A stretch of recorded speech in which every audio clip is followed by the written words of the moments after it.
नमस्कार मित्रांनो, आपण मागील व्हिडिओमध्ये वर्णमाला लेसन बघितला आहे. वर्णमालेमध्ये मी शेवटी तुम्हाला सांगितलं होतं बघा, वर्णांची उच्चारस्थाने पण शेवटी मी ट्रिक वाईज सांगितलं होतं त्या व्हिडिओमध्ये. तर आपण या व्हिडिओमध्ये आपण बघणार आहोत उच्चारस्थानानुसार वर्णांचे वर्गीकरण बघणार आहे. त्यांची उच्चारस्थाने नेमकी कोणती ते आपण समजून घेऊ आणि त्याच्यानंतर मी तुम्हाला शेवटी जी बघा, तुम्हाला जर हे लक्षात ठेवायचे असतील ना तर मागील व्हिडिओमध्ये मी शेवटी या उच्चारस्थानाला लक्षात ठेवण्यासाठी मी ट्रिक सांगितलेली. ती ट्रिक तुम्ही बघू शकता त्याच्यामध्ये मागील व्हिडिओमध्ये.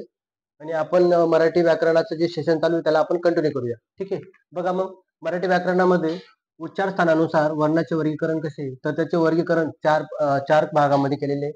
बघा, स्वर, नंतर व्यंजने, नंतर त्यांचा मुखाचा भाग कोणता आहे आणि वर्णाचे नाव काय. ठीक आहे. तर बघू स्वर कोणते कोणते येतात.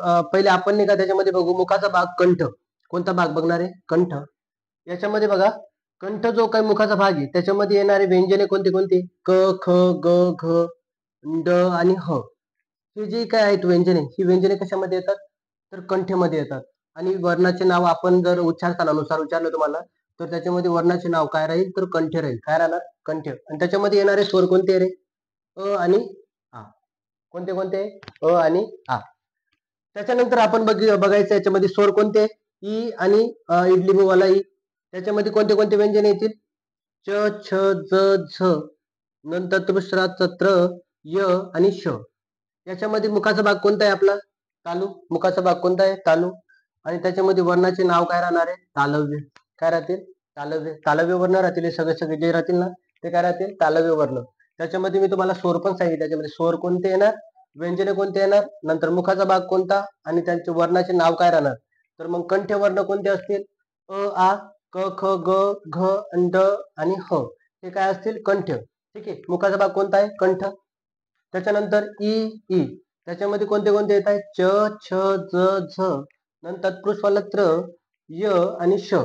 ठीक आहे. त्याच्यामध्ये मुखाचा भाग आहे तालु. त्याच्यानंतर वर्णाचे नाव काय आपलं? तालव्य. वर्णाचे नाव काय राहणार आहे? तालव्य. ठीक आहे.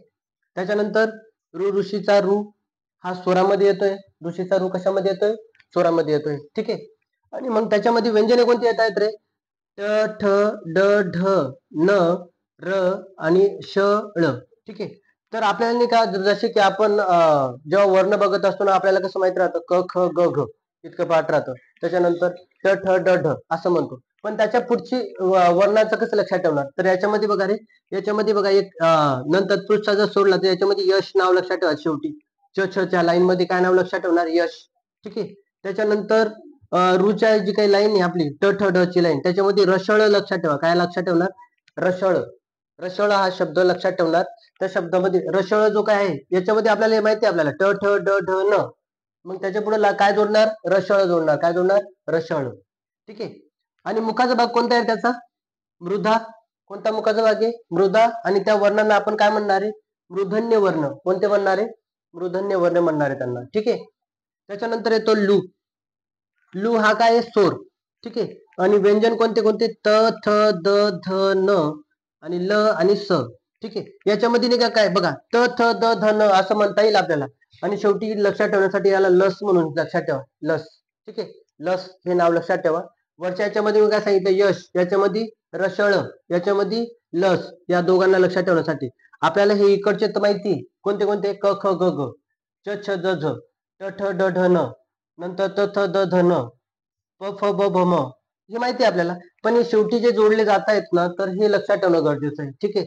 हे जर आले तर मग आपल्याला ओळखता येणं गरजेचं आहे. आपण जेव्हा एक लाईन मध्ये जेव्हा बोलत असतो आपण तर आपल्याला क, ख, ग, घ असं येतं. पण त्याच्या पुढे काय येते कळत नाही लवकर. त्याच्यानंतर ट, ठ, ड, ढ, न हे तर कळतं. पण त्याच्या पुढे रसळ हे येते. हे पण येत आहेत कशामध्ये? मृदामध्ये. जर हे आले तर मग तिथं आपली गुगली होते. ठीक आहे. तर मग लक्षात ठेवायचं तिथं. त्याच्यानंतर बघा आपण बघितलं काय? लू. लू हा स्वर आहे. त्याच्यामध्ये बघा त, थ, द, ध, न, ल आणि स. हे कोणते वर्ण आहे रे? या मुखाचा भाग कोणता आहे? दंत्य. आणि हे वर्णाचे नाव काय यांचं? दंत्य. हे दंत मुखाचा भाग आहे. आणि वर्णाचे नाव काय? दंत्य वर्ण आहे. ते कोणते वर्ण आहे? दंत्य. ठीक आहे. त्याच्यानंतर उ, नंतर हा उ. ऊसाचा उ. ठीक आहे. हे स्वर आहे. इकडचा जो पार्ट आहे हा स्वर. इकडचे काय? व्यंजने.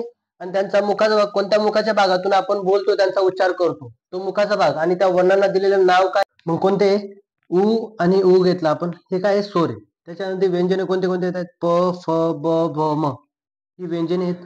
आणि ही जितकी बी व्यंजने आहेत त्यांचा कोणत्या मुखाच्या भागातून बोलतो आपण, ओष्ठ याच्यातून बोलतो. ठीक आहे. मुखाचा भाग कोणता, ओष्ठ.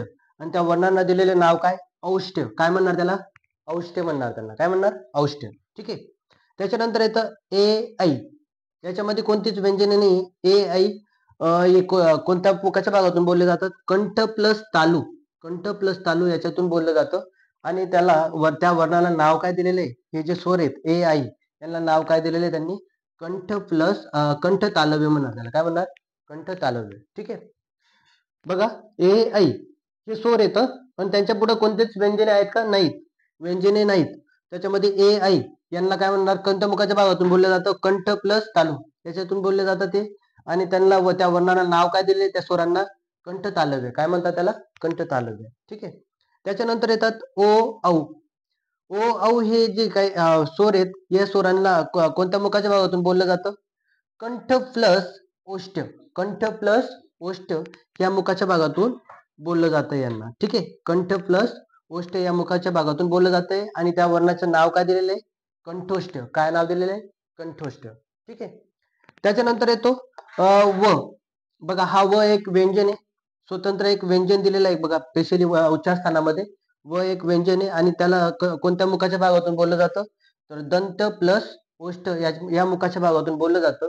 आणि त्या वर्णाला नाव दिलेलं काय आहे, तर त्याचं नाव काय, दंतोष्ठ. काय म्हणणार त्याला, दंतोष्ठ वर्ण कोणता आहे, तर व आहे फक्त. दंतोष्ठ वर्ण स्वतंत्र एक, स्पेशली एक सिंगल येतो. ठीक आहे. तर दंतोष्ठ म्हणणार त्याला.